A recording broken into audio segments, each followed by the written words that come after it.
What are the lessons learned from, I'm sure folks here remember how groundbreaking that film was. You chose to shoot 28 days later on DV cameras, and it had a verite style that was very unusual for the time. Like, what were the lessons learned that you applied here? Because you can't imitate, you can't do exactly what you did then. You want to utilize the technologies now in a different way.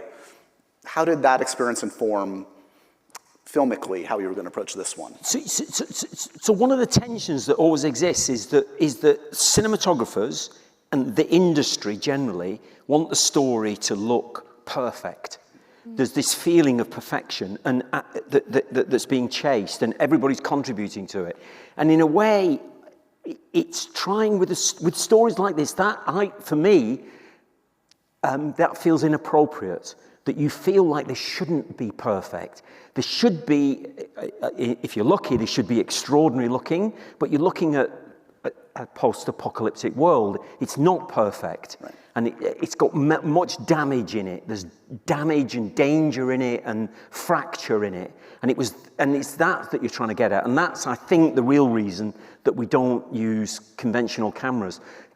Because they do give you perfection these days. What they can achieve is extraordinary. And you're trying to find an edge in it somewhere that will take it away from that, but still be exhilarating to watch on a big screen, if you can. And we got away with it on the first film, because like in some of the shots, the wide shots of Cillian walking around London, he's basically 2 pixels.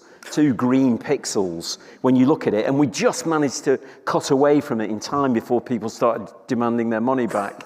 And now, of course, technology's moved on so much, so the phones in your pockets will shoot 4K, right, which is what films are shot at anyway. They don't tend to record at 4K because your cloud storage would be enormous, but you can set them to record at 4K, and they will do, So the technology is extraordinary. And it did throw up interesting questions, which is like, if our path, we generally think we're improving, don't we?